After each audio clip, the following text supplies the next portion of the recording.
전세 사기가 두려워서 비아파트에 거주하는 사람들이 전세를 살려 하지 않고 월세로 살려고 하는 그런 수요가 대폭 늘어난답니다. 그러다 보니까 이 비아파트, 그러니까 빌라나 다가구주택이나 이런 쪽에 사는 사람들이 전세 말고 월세를 선호하다 보니까 월세로 전환되는 경우가 되게 많은데, 그러다 보니 상대적으로 이 월세 금액이 높아지는 이런 일들이 생기는 것 같습니다. 그러다 보면 이제 보통 사람들, 서민들의 삶이 점점 더 빡빡해지죠.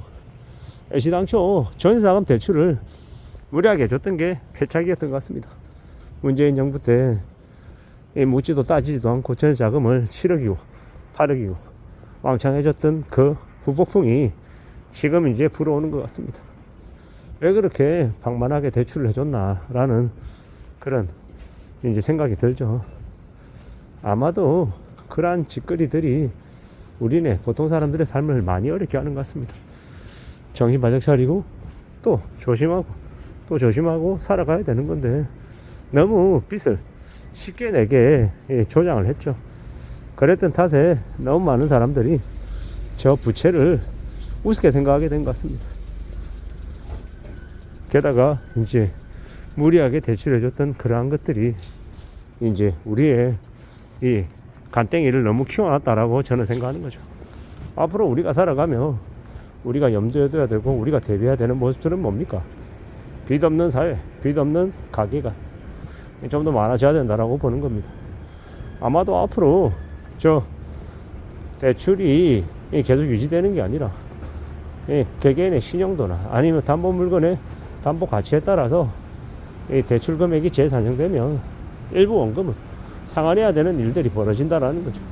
그 원금을 일부 상환하게 되면 이제 갑작스레 뭉칫돈을, 현금을 이제 5천만 원, 1억 이렇게 2억 내야 되는 상황이 오면 이제 사람들이 이제 미치는 거죠. 궁지에 몰리는 거고요. 이미 연끌해가지고 돈을 땡겨 썼는데 그게 이제 답이 없단다 하면 이제 미치는 겁니다. 이러한 일들이 이제 계속해서 벌어진다라고 봐야죠. 살아가는 삶을 너무 이제 만만하게 생각한 탓에 대출을 왕창 냈죠. 이제는 그런 공식들이 통하지 않고 되려 대출을 갚아야 되는 시기가 오는 건데, 그게 안 갚아지니까, 그러니까 이제 힘들어지는 겁니다. 정신 바짝 가지고 살아야 되는데 그냥 안일하게 본 거죠. 그런 대가를 누가 치릅니까? 그 빚을 낸 사람들, 개개인들이 각자가 치르게 돼 있는 겁니다. 결국 감당 못할 빚을 냈다라는 것, 그게 문제다라는 겁니다. 아마 시간이 지날수록 그 빚에 따른 이 부담은 더 커질 거라고 봅니다. 이상하다. 기준금리도 내렸다고 하는데 시중금리는 왜 올라가는 거고 나의 대출금리는 왜 자꾸 올라가지? 라고 생각할 겁니다. 근데 이러한 상황들이 2년 3년 지속되고 그러는 중에 많은 이제 연끌아니들이 무너진다라는 거죠. 그걸 이제 잘 살펴볼 필요가 있는 것 같습니다. 세상 살아가는 게 수월하지 않다라는 거 뒤늦게 이제 알게 되는 거죠. 그러면 이제 그들이 얼마나 버틸 수 있겠냐라는 겁니다. 과연 2, 3년을 버틸 수 있을까? 이제 의구심이 드는 거죠. 아마도 상당수가 못 버티고 몰락할 겁니다. 그럼 몰락하면 그냥 몰락하는 거냐? 아니죠. 가지고 있는 자산들 상당수를 뱉어내게 된다라고 보면 맞습니다. 어떡하지? 어떤 일이지? 어떻게 될까? 이렇게 우려하고 걱정을 왕창 하겠죠. 아마 그럴 겁니다. 근데 확실한 건 그렇게 발버둥 치고 아등바등거리고 힘들어한다고 죽겠다고 얘기해본들 상황이 쉽게 안 바뀐다라는 거죠. 감당 못할 빚을 가지고 있는 이들은 결국 그 빚의 무게 때문에 스스로 무너질 수밖에 없다라는 겁니다.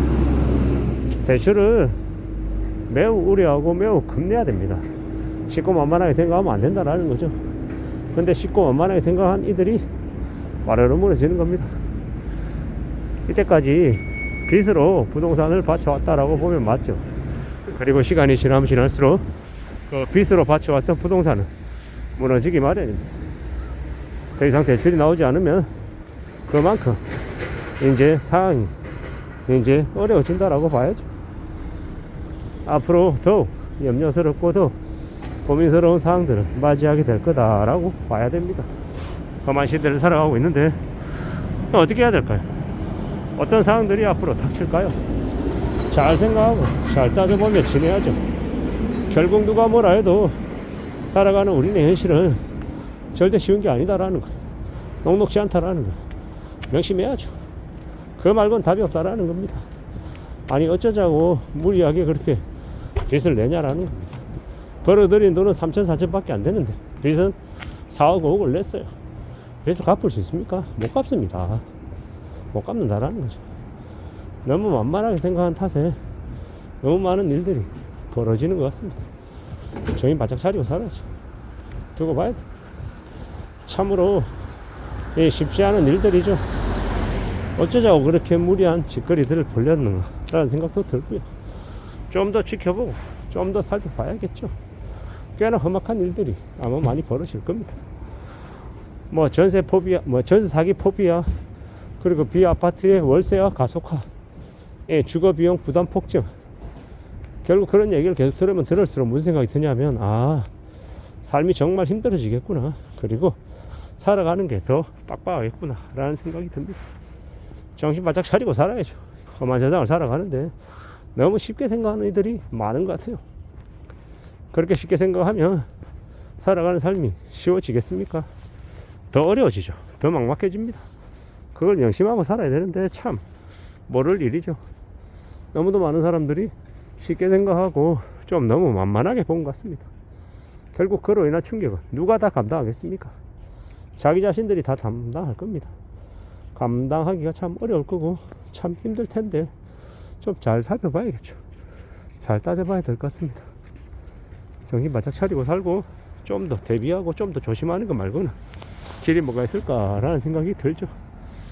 참 힘들고 참 어려운 시대에 우리가 살아가고 있는 것 같습니다. 전세 사기 포비아, 전세 사기가 넘쳐나니까 그런 걱정이 드는 것도 당연하고요. 근데 자꾸 월세만 찾다 보면 주거 비용 부담 커지고 또 그러면 나중에 또 다시 또 전세를 또 찾게 되고 계속 상황은 변하는 것 같습니다.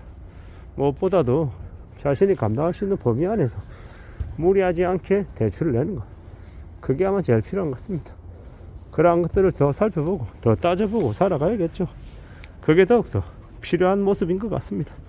정신 바짝 차리고 살아가고 이 험한 세상을 어떻게 하면 좀 잘 좀 살아낼지도 궁리해야 될 것 같습니다. 그래야 되지 않을까라고 지금 생각하는 거죠. 천천히 차근차근 앞으로 또 앞으로 나아가며 지내야 되겠습니다. 마음을 굳게 먹고 움직여야 될 것 같다라고 봅니다. 이상입니다.